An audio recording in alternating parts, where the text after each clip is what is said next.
March 8th, 1997, Biggie Smalls was in Los Angeles promoting his upcoming second studio album, prophetically titled Life After Death.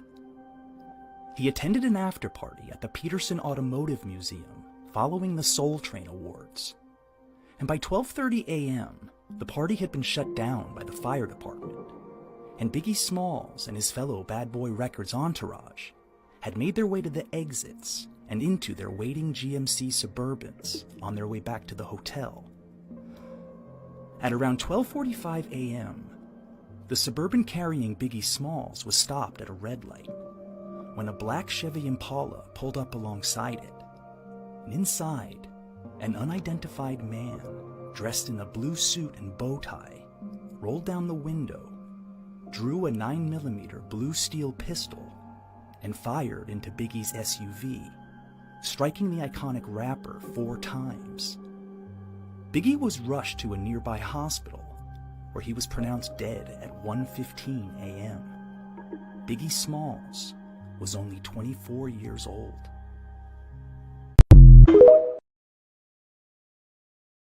On March 8th, 1997,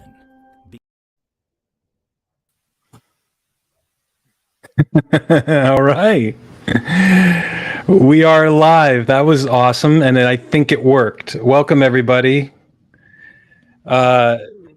Will and Elise, welcome to our live event podcast here on LinkedIn Live and YouTube Live.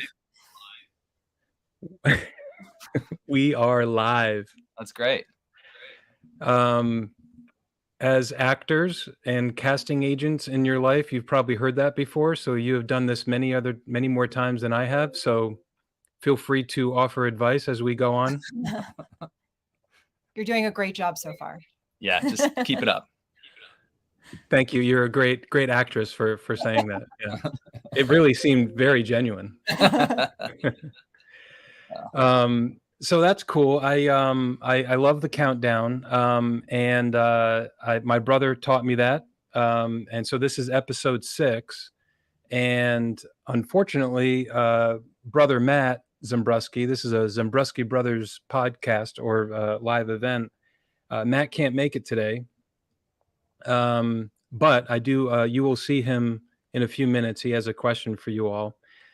So this is a collaboration of brothers. So I'm with Hospiamo, and Matt is with Agile Game Changers, everybody. And please check us out, hospiamo.com, agilegamechangers.com. And we're going to jump right in. So our special guests are famous podcasters and famous for many other reasons. We can actually say live from Hollywood, right? Live from LA. Live from the Valley. From the Valley, yeah. Live from the Valley. Okay, cool. What everybody saw in the beginning here was Will Cannon, and again, Will Cannon, Elise Budel.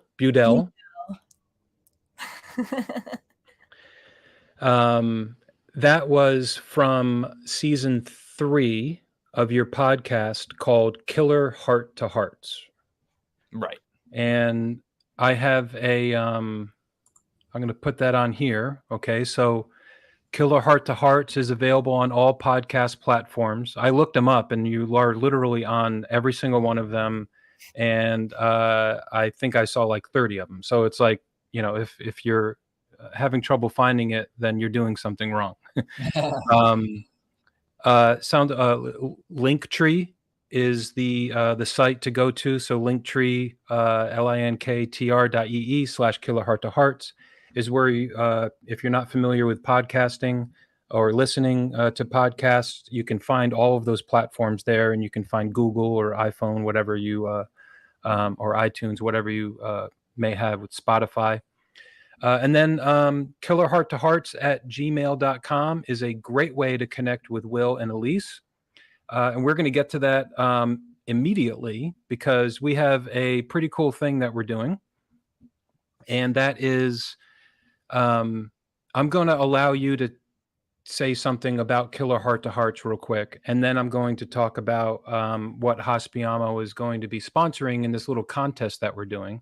Yeah. So welcome, and thank you so much for spending the time here and talking about the podcasting world and starting one and going through 3 seasons and now almost 4 and doing it together and all the ups and downs and beauty that is that you've created. So thanks for being here, and how are you? And tell us what's happening with Killer Heart to Hearts.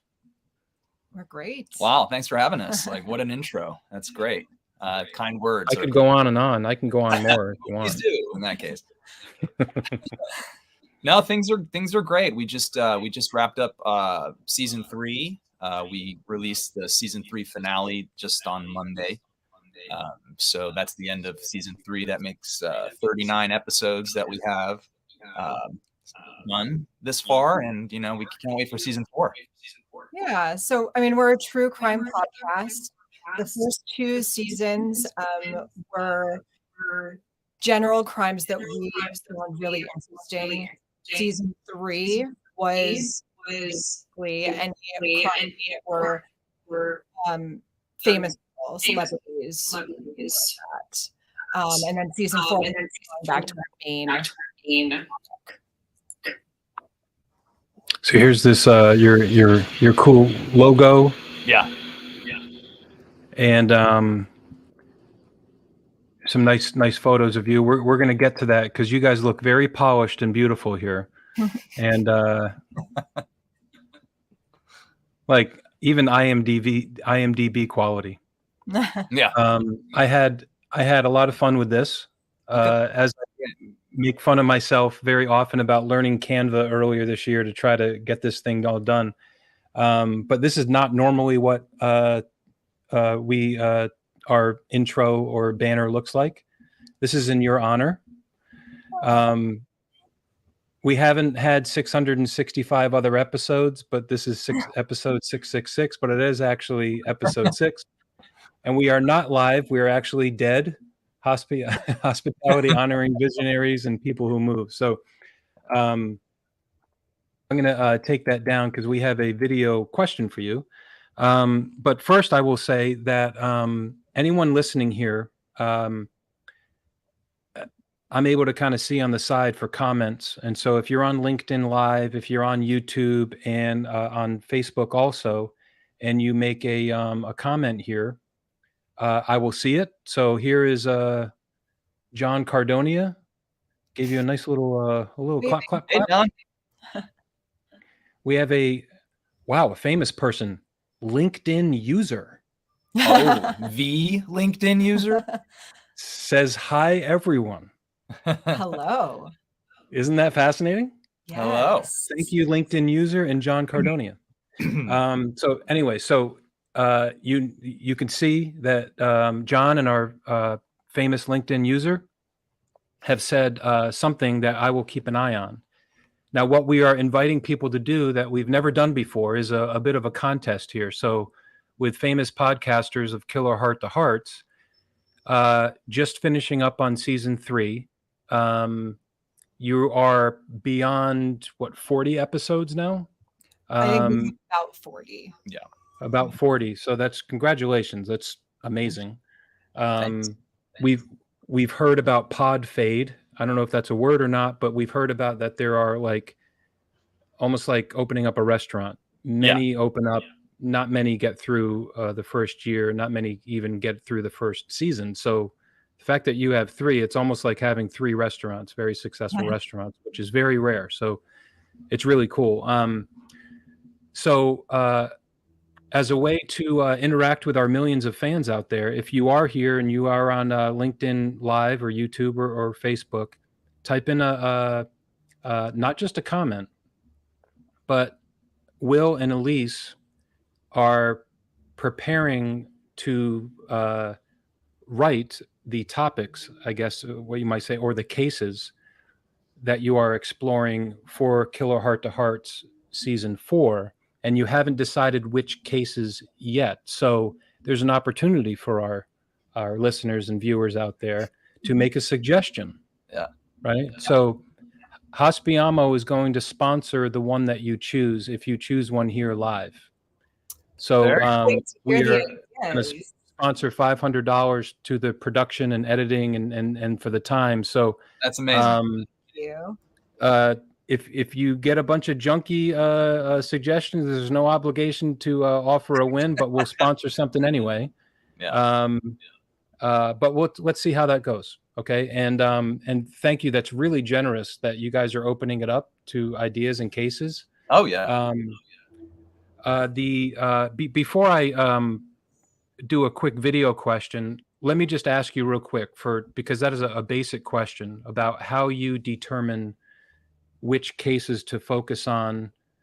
You decided that season 3 that you finished up on was celebrities or well-known or famous cases of true crime, and then the previous 2, like you said, Elise, was cases that you found. How do you search? How do you look up, and how do you get inspired about saying like, oh, that's something that we're going to hook our fangs into, right? I mean, I will say that both of us, the reason we started this was because we're so interested in general. So I think the first season, a lot of those cases were actually cases that we had an interest in for many years. And we were like, this is our opportunity to explore them, dive into them. And once we started telling people that we were going to be doing a podcast like this, we did start getting some people texting us like, do this one, you have to do that one. There always has to be an element of murder. But I will say that we did do one case which wasn't necessarily murder in the sense that you think. We covered Derek Farley last season, and she was not murdered, but you think that maybe her husband had an element to it, that maybe he assisted in her death. Yeah. And that's Brittany Murphy. Yeah. Right. Like the angle Elise and that one was, a person can be the driving force behind someone's death without actually killing them. And we feel like that's the way that Brittany Murphy story panned out. So if there's any cases like that, we are open to them. Very cool. The I just got a comment here from Mark Alvarez, hotelier extraordinaire here, and he said that there's an echo when Elise and Will are speaking. So what you had found, there might be an echo that's that people are hearing out there. We're just going to have to figure it out. I'm not sure how to fix that. I'm not hearing it, and you said that you might be hearing it. We definitely are hearing it. Yeah. So I apologize maybe if my that's echo is distracting. That's what I'm hearing. Gary Richard just said it happens when someone has 2 open links. I don't know. It's possible that that's the case. I am going to just thank you, Gary. I'm going to take a quick 10 seconds here to just look at if I possibly have any open links. Okay. As a hospitality and hotel guy, usually it's my fault.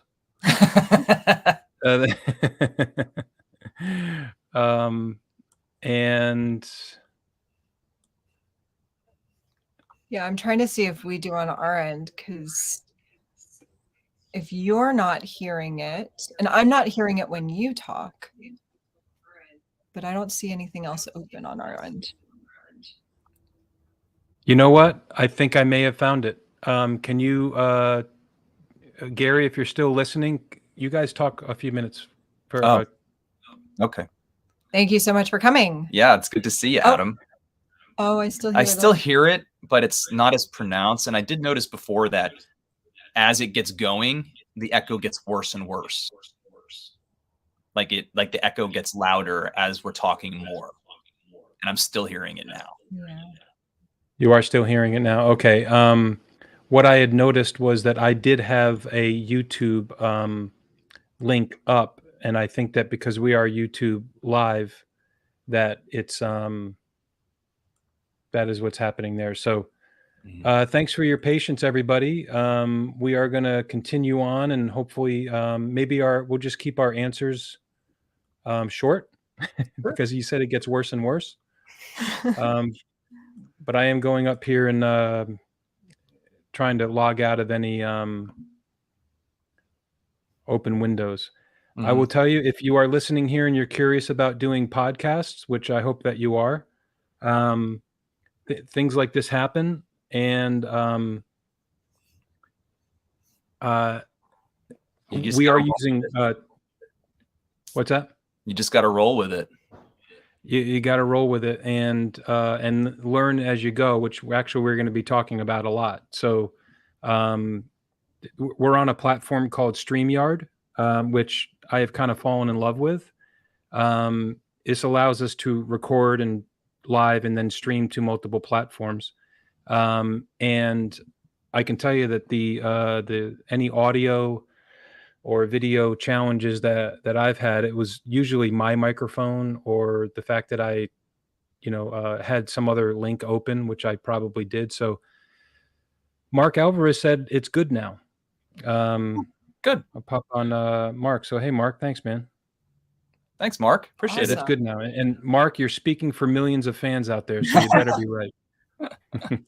Thanks, Mark. And thank you, Gary, for the comments there. That's very generous and helpful, you guys. So let's just jump up and see what's next here. And thanks for talking about the origins there. So, as stated, my brother Matt couldn't make it today, but he did prepare a video question for you. So I'm going to play it. Okay. All right.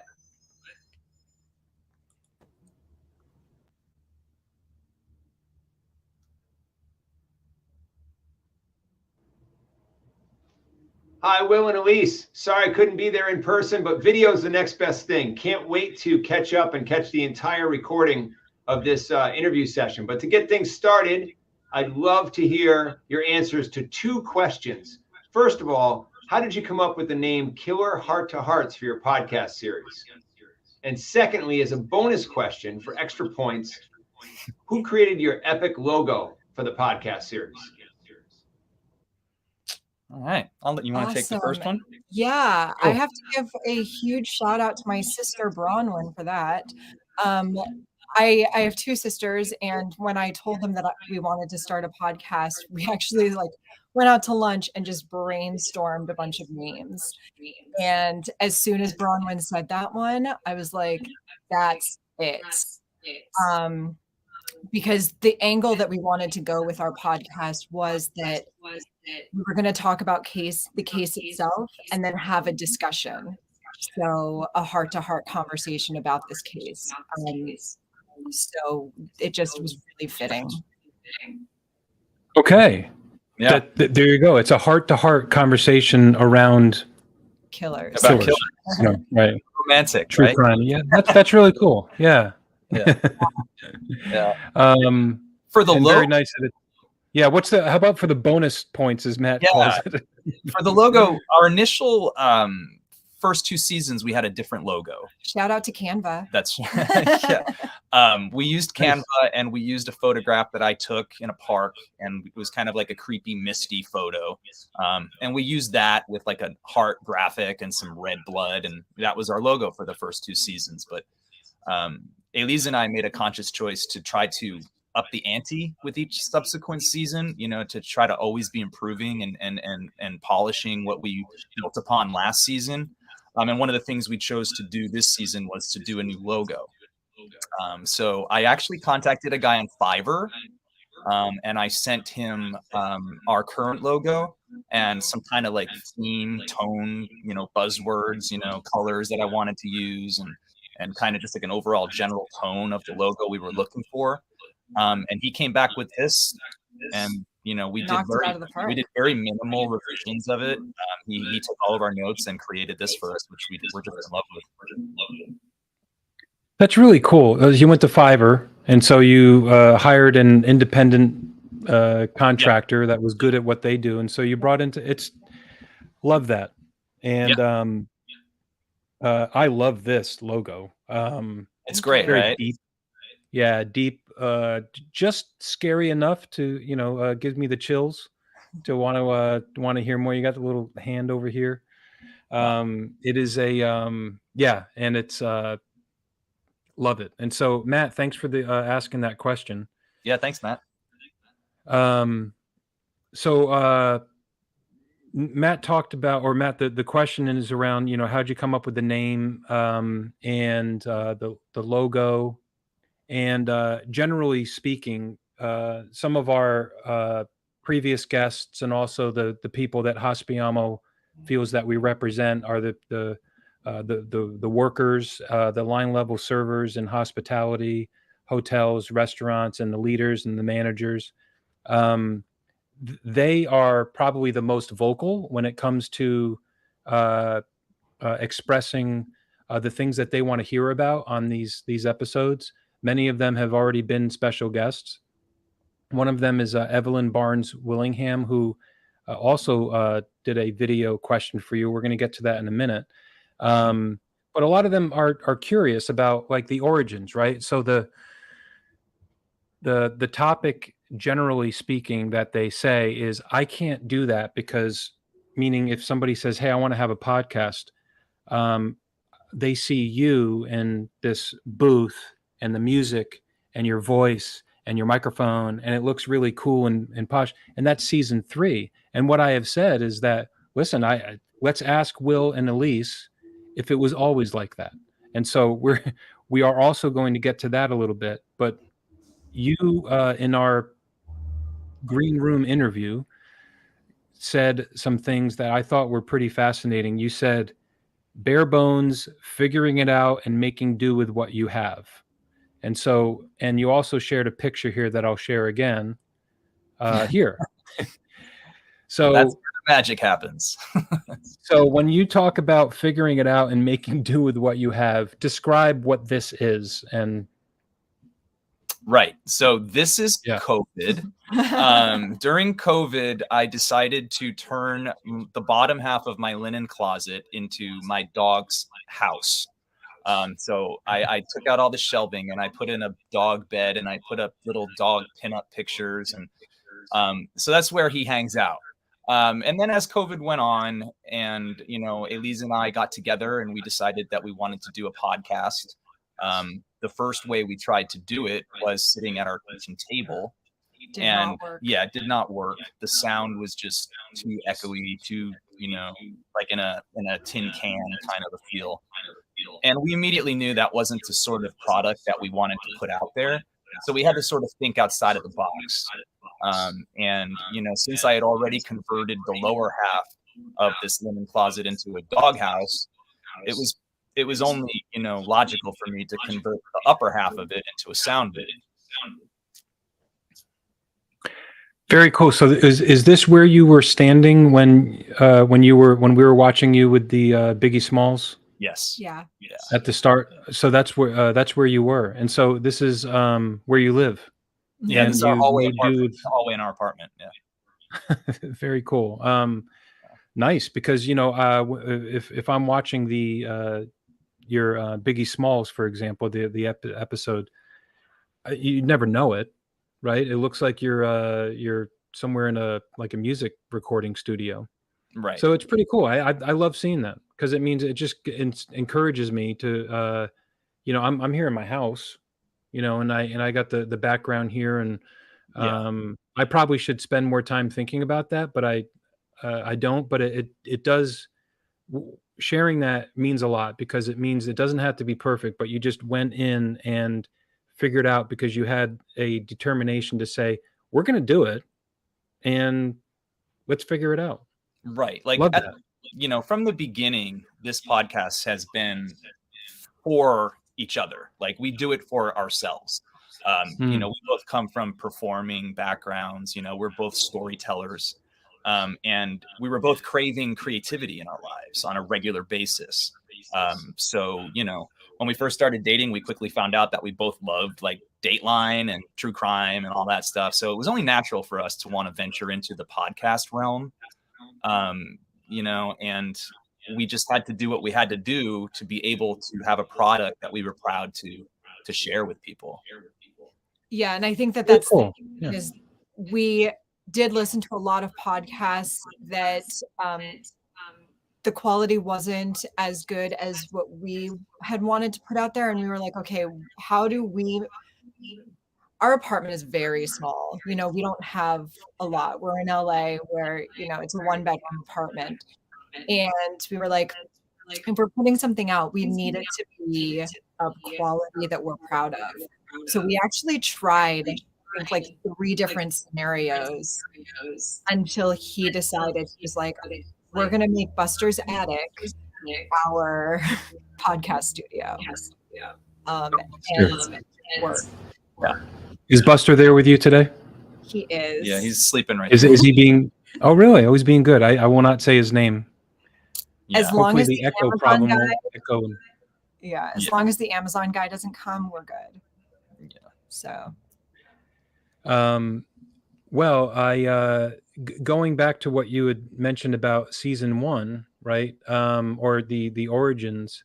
One of the episodes that really touched me. There were several of them in that season 1, but it was about Molly Bish, and we're from New England, and I remember. I wasn't from there, but I was, in Connecticut, and I remember that. And then I listened to it, and there was like 98% of that story that I was not aware of. And I'm going to play a quick clip of that because this is also, Elise, your intro that I also fell in love with, which is how you announce Killer Heart to Hearts and the music. And it reminds me of that deep kind of red logo. So I'm going to play it real quick.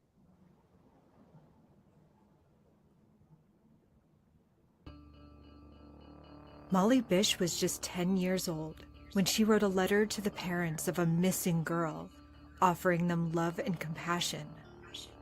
Almost 7 years later, it would be Molly's family that would be in need of the same support. This is Killer Heart to Hearts.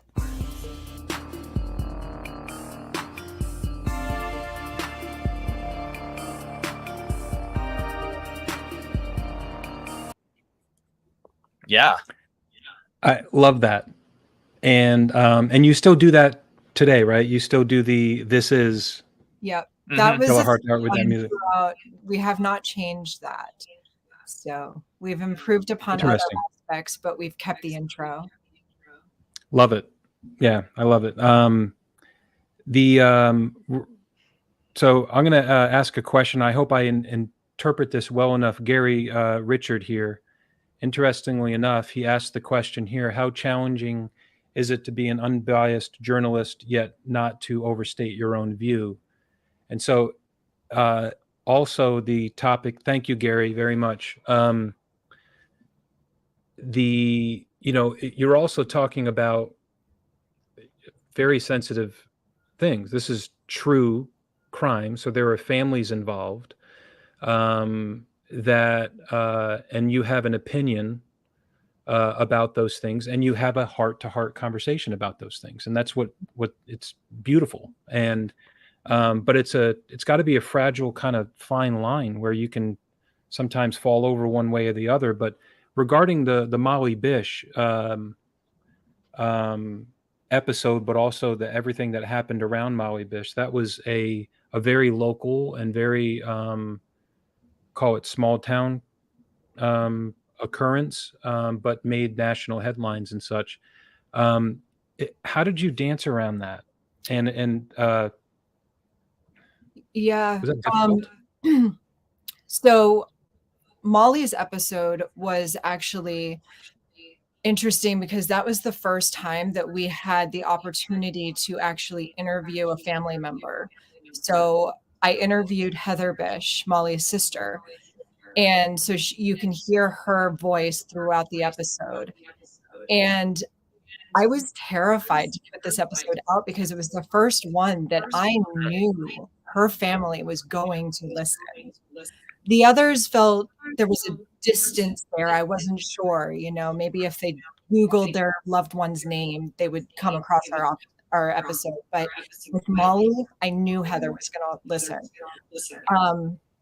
So it definitely put a whole nother layer on top of that. But with every episode, we definitely try and be respectful. Our conversations are delicate. Yeah. It's, Are they scripted in a way? I mean, do you go through a writing where you deal with those sensitive issues together and then you script it in a way that's more respectful than the original? The actual case is scripted, but the discussion generally, sometimes we'll have questions written out that we want to talk about or topics that we want to talk about.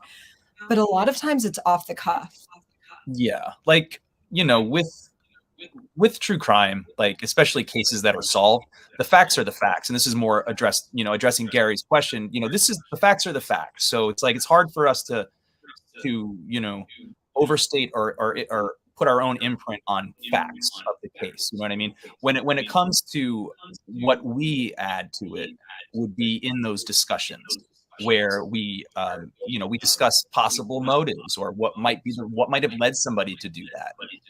What might lead somebody to think that killing his family is easier than divorcing his wife. Like, those are the things where we talk about, well, that might be because of this, because of that. The facts are the facts. So that in a way, makes it easier for us, so we can write the narrative story, rip that all out, where those facts are presented in a storytelling way, and then we'll have a rough outline for what we call discussion topics. Where Elise will come in and say, "Well, I have a question," or I'll come in and say the same, and then that's not scripted. And then we talk about. It's fascinating, and it's very, I guess, interesting to hear that this is how when your own relationship started. This was a topic that you've talked about, and it continues. Obviously, that you talk about these things, but also some of these cases go on and on and on. Like the one that you may have been thinking about, the Green Beret killer. I mean, in listening to that episode, it went into a second episode, I think, right? You had two separate ones for that, part 1 and part 2. And then, I wasn't, I had not seen I think they did something on Netflix or Amazon or something. I hope I'm not losing somebody's credit, but I searched for it. I wanted to find out more about it in between your episodes. And then I was like, you know what? I'm just going to listen to the second part. And then you answered all my concerns or curiosities, but I didn't know it went on for so long. And so it's just nice to hear the origin of you all. And back to that same topic of start, middle, and evolving, I have another question from a mystery guest who may seem or look familiar to one or both or all of you. I'm scared. So here this one is. All right, Will and Elise, you started Killer Heart to Hearts with season number 1, a first episode, and I assume that took you a huge volume of time. How did you create a feedback loop of making it better, making your time as efficient as possible? Did you have like a 3-question debrief, a rehearsal where you then suggested one major change for the final performance? In short, how did you evolve the efficiency of the improvement for your performance? Right. Do you know that guy? Brownstone. Yeah, that's cool. That's a great question. We were just talking about this, last night about our earlier episodes and how they differ, from our most recent. And it just goes back to us wanting to improve upon ourselves, and we are honestly out to create a show that we would want to hear, that we would want to listen to. We don't particularly like podcasts where it's sort of meandering at the beginning, and you're talking about your weekend plans and breakfast, and it's fine. That's just not the product that we want to do. We prefer more of a streamlined introduction.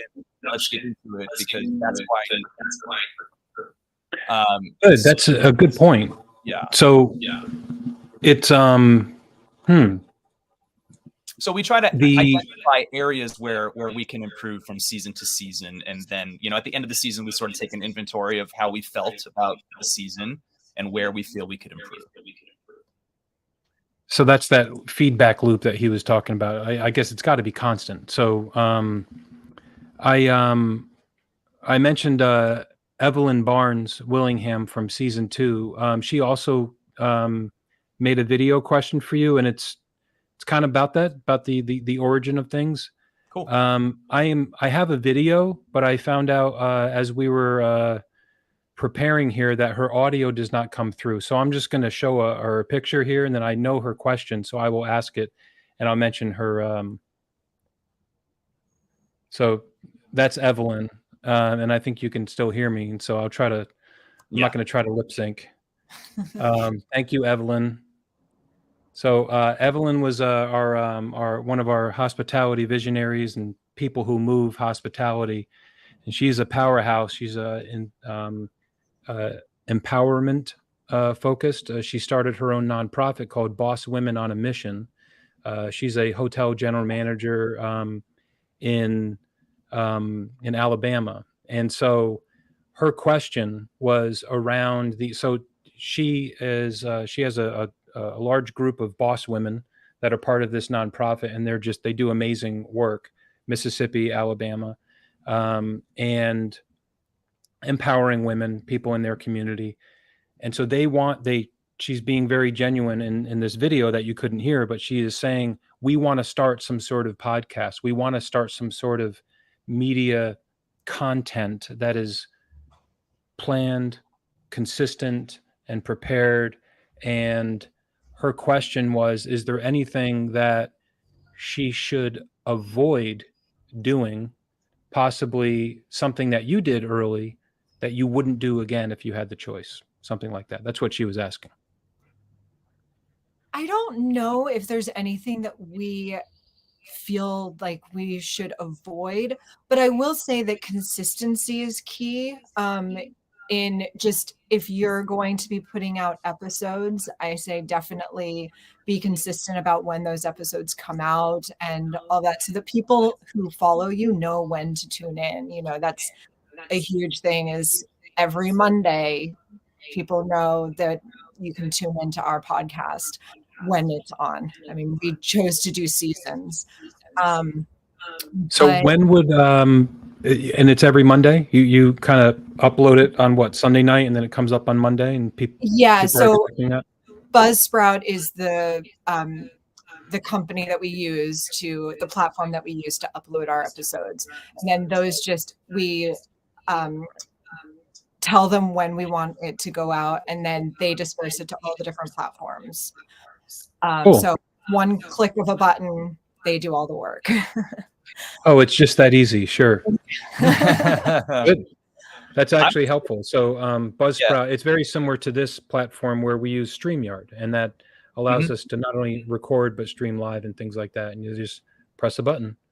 What were we going to say, Will? Yeah, I would say just, if you're thinking about starting a podcast, just understand that you're not initially going to be great at it, but you should strive to be, and you should be honest, and you should be open to criticism and open to improvement, and understand that, you're going to get better and you're going to grow.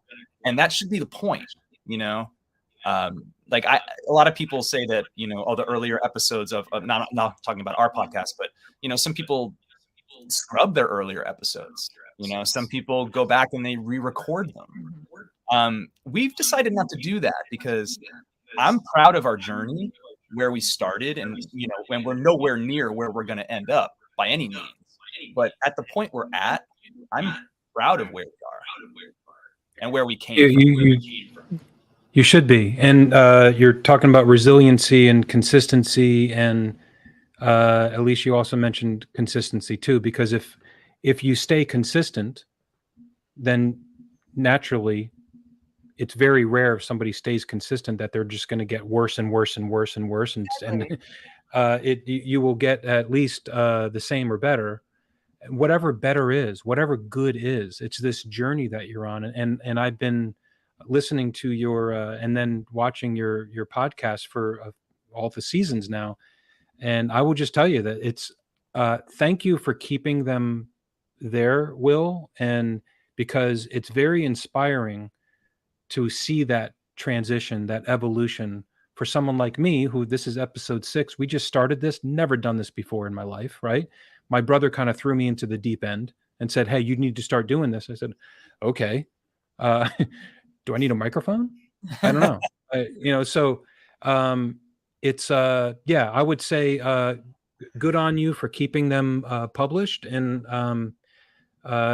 you probably won't get many comments from people saying like, "Hey, thank you so much for keeping that published." But I will say I'll speak for not only myself but for a lot of folks that do want to. It's very encouraging. Cool. And we're inspired by the types of podcasts that we strive to be on the same level with. I mean, that's the other thing that I would say to her is listen to other podcasts that are in that vein so that you can see what works and what doesn't for their podcast, because that's only going to help you. So that's how we've improved is we'll take elements that we hear from others that are similar, and we're like, oh, I think that we can kind of build upon that. Like for instance, find like a go ahead. Yeah, for instance, the music. Like it was only this season 3 where we added musical element kind of like throughout the podcast. And it's just been invaluable because it's just a subtle change of music. You can change the tone of the story you're telling without changing the vocal at all. It's just suggesting a different tone by adding music. It creates a different element for all production. Yeah, and that you did not obviously think about that in season 1, but you eventually thought about it, and you're experimenting too, because even today, and we are going to start wrapping up, and I will mention that we are also experimenting today. One, Matt couldn't make it, my brother, and usually we very much complement each other, and so he's back there looking at comments and stuff like that, and trying to pop the videos up and things like that. So we help each other, and so. And then what we noticed in previous episodes, Mike White from the University of Connecticut, was one that I think both Derek Farley, who I'll mention, and Dave Waldman couldn't make it. And that's okay, because usually they intertwine and kind of connect the stories. But we had to improvise a little bit. And so today we're experimenting by not putting them in the studio, and putting off kind of questions from these studio hosts until later when we're finished, which we are finishing up now. So I saw Derek, for example, pop in the studio, but then he popped out. So, and also Dave Waldman. I do want to mention them because they have been they're also sponsors of this program with Matt and myself. Derek Farley is the public relations agency of record for Hospiamo. He's a phenomenal public relations and media consultant, crisis fixer, as many call him. And so, and Derek is here sometimes to ask questions, and he asks great questions. So sorry, Derek, that you couldn't be here, and hopefully we ask good questions. And then Dave Waldman is many titles, but an impact investor, entrepreneur, mergers and acquisitions, tax expert, and he's also here in Charlotte where I am. And he's become a very good friend to our company, and he also asks good questions. And so I wanted to mention them as we go forward. So when we are going to start finishing up, and so I'm going to throw out here that I'm going to look at the comments here and see if anybody wrote in any suggestions, and I don't see any. Okay, but we are still going to sponsor something. So maybe I'll improvise a little bit and ask you, have you heard any very interesting cases that you're thinking about for season 4? We have a list started. Yeah, well, I've already got 4 of the episodes because we share writing responsibilities and hosting responsibilities. Typically we do 6 apiece and then 1 where we both kind of write it together. So I've already got 4 of my 6 cases picked out for next season. Very cool. Yeah. So I have the last question here is what's next for Killer Heart to Hearts, but you just answered that. But do you have any kind of goal in mind? Do you want to have 100 seasons, or are you just going one by one, seeing how things go? What do you guys have any kind of like big goal in mind, or what? We're taking it season to season, but we don't have any end date in mind. That's for sure. Well, let me flow that into probably what many people do ask about, and that is the monetization of podcasts, right? And so you have 40 episodes.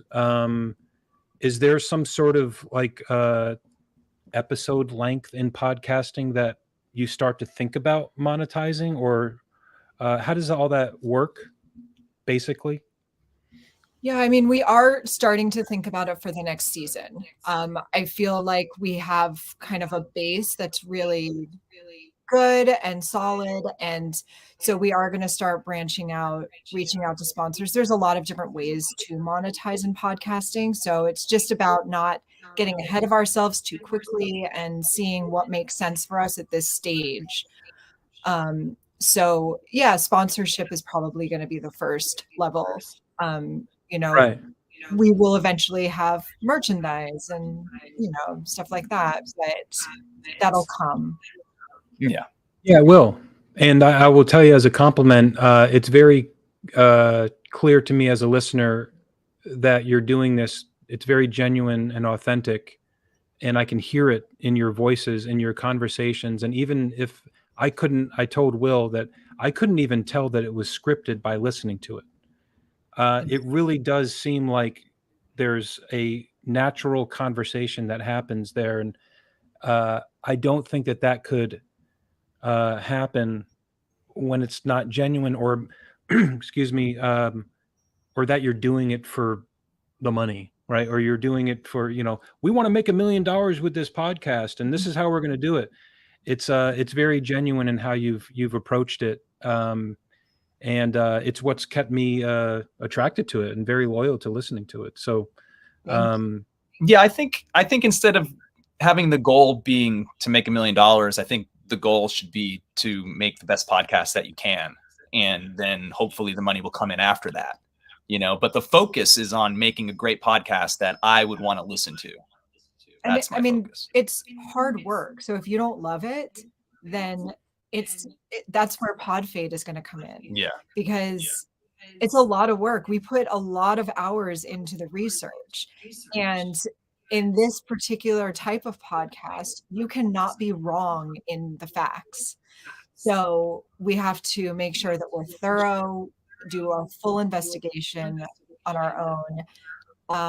And then, that's one thing that we try and step it up each season is the writing. Yeah. We are writers, and we want to tell a story in a way that is going to keep people interested and invested. And for example, Molly Bish, that murder is still not solved.